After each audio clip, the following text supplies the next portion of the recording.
Ladies and gentlemen, this is Intervlog. I say this is Intervlog, and I am here once more.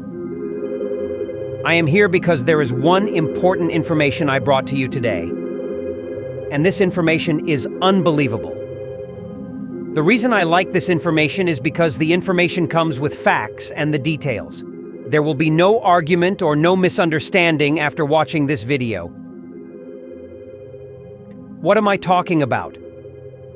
Well, I am here to announce to you that Ibrahim Traore of Burkina Faso is currently the world's poorest president, both the president that has lived before and the ones that had died in the past. I have come with fact and figures.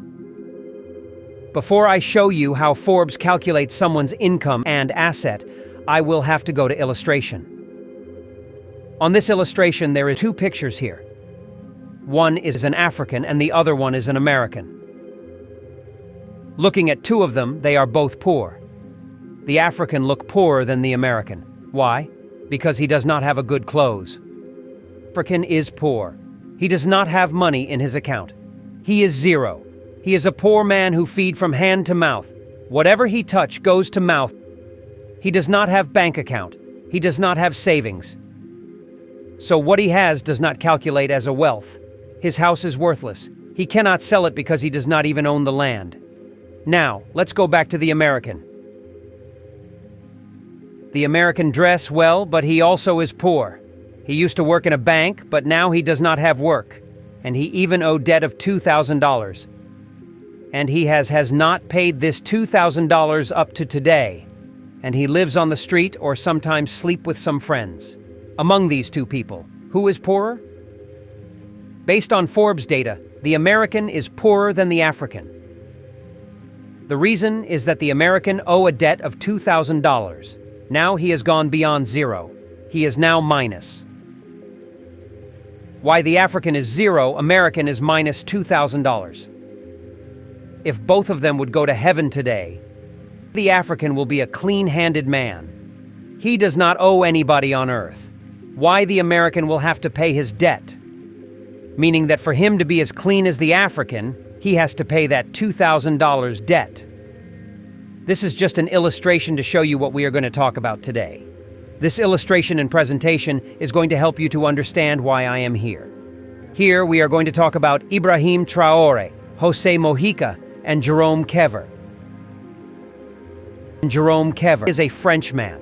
He looks good, he dresses well, he's an European, and he is poorer than anybody in the world.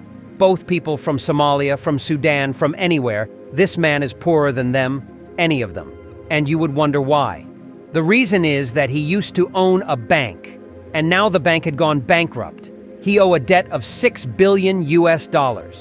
Therefore, for him to come up to be zero, he will have to pay $6 billion. There is nobody in Africa that owed debt of $6 billion. That made him the poorest man on earth right now. Now let's go to the poorest president on earth. There are two poorest presidents on earth. And today we are going to pick one as the poorest president on earth. One is Jose Mujica from Uruguay. And the next is Ibrahim Traore of Burkina Faso. Jose Mujica is former president of Uruguay. But during his leadership, he donated most of his salaries to charity. But he owned a car and two houses with two big farmland.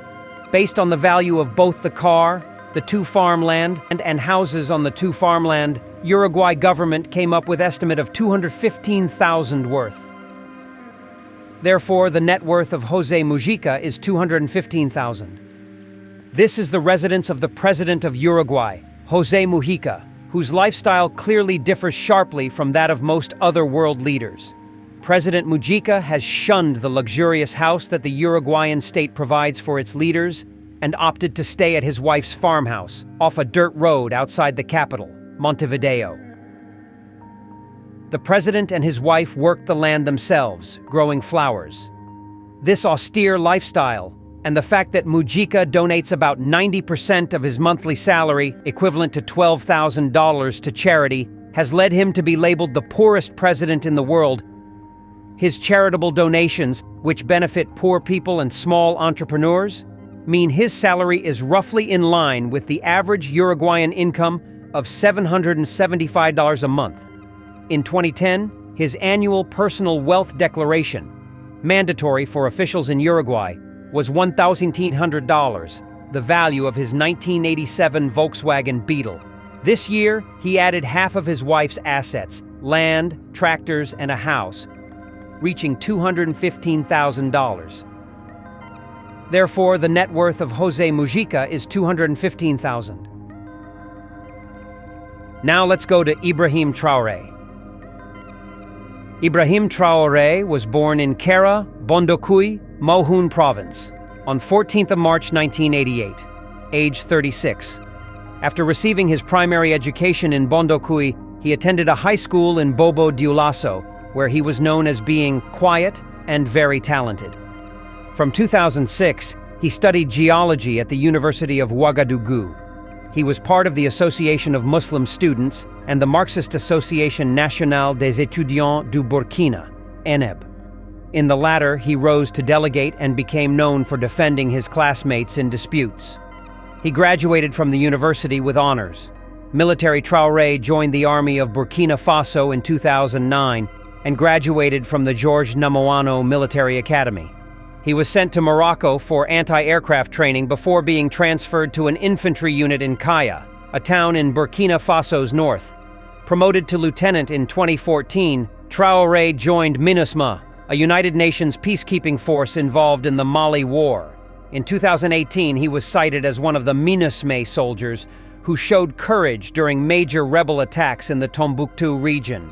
He subsequently returned to Burkina Faso, where he assisted in operations against the escalating jihadist insurgency. Traore fought at Djibo in the Otapuanu offensive of 2019 and several other counterinsurgency operations in the country's north. He was promoted to captain in 2020. Traore later claimed that he became disillusioned with his country's leadership around this time, as he saw the widespread lack of equipment of Burkinabe soldiers, while politicians were handing out suitcases of money for bribery. He gradually became the spokesman for soldiers stationed in the north who were frustrated over their government. The reason Ibrahim Traore came into power was actually because of corruption, which you have already heard. He was angry because of mismanagement of public fund in Burkina Faso. He had to take over from the military a president then. When he came into office, as he was warning, he had never bought a cap of his own. He took the military cap that everybody wears. He had not bought a single shoe. The same boot the soldiers wear is what he wear. Everybody wears the same. He had never bought a t-shirt. The same t-shirt the soldiers wear is what Ibrahim Traore is wearing up to today. If you had seen Ibrahim Traore with a different clothes, let me know. He had not changed his vehicle. The same Land Rover Defender 2001 is still what he is driving up to today. Ibrahim Traore, the only thing he has is Land Rover Defender 2001 model. Today, that Land Rover as second-hand costs $12,000. He has not built a house. Ibrahim Traore only has a net worth of $12,000 from the Land Rover Defender 2001 model, and this is unbelievable. A president of a country. Now, Jose Mujica is $203,000 US, richer than Ibrahim Traore currently. Therefore, Ibrahim Traore is the world's poorest president. This is the only time we have seen a president who is living like an ordinary man. A president who is not arrogant, who does not approve SUV for himself. And look at how Burkina Faso is improving. Look at Burkina Faso's economy. 10 years ago, 15 years ago, 5 years ago, many people never heard of Burkina Faso the way they are hearing of Burkina Faso today. And this is the reason I always say, if you see a leader who likes cars, don't vote him in. Because when you vote that leader in, what he will do is to approve Toyota SUV, new nuance for both governors, senators, ministers, lawmakers, local government chairmen, so on and so forth. He will never think about production.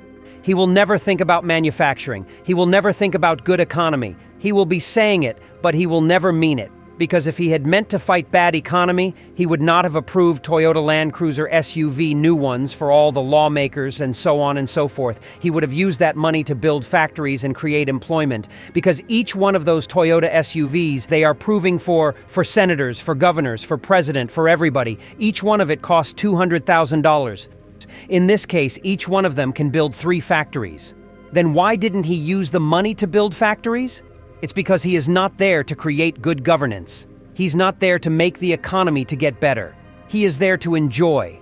All those leaders that will enter office, and the first thing they will do is to approve Toyota Land Cruiser.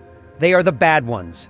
Go and search for people who their economy in Africa are going down. Watch their president. Look at the type of vehicle they drive. And this is the reason I say I can never use my platform to talk about those people that come to bring Africa's economy down. I only talk about people who are working very tirelessly to make sure that Africa's economy gets better. People like Ibrahim Traore and Jose Mujica, because both of them are doing a wonderful job. These are people who are determined to work. They don't care the type of cars they have. They don't care the type of house they're living, because they know that we are all the same. A president and a man on the street are all the same. Those presidents that think that they are different than the men on the street are the bad ones. That is the reason they believe that they can buy the Toyota SUV from the public fund without having pity on you who is living on the street. If he has had pity on you, he would have thought of you. Just as Ibrahim Traore is thinking about people on the street and using the little money they have in Burkina Faso to procure tractors instead of using it to buy the SUV and be enjoying with his officials. Thank you very much for watching. This is Vlog. Don't follow people who worship SUV. Follow people who have pity of the masses. Thank you.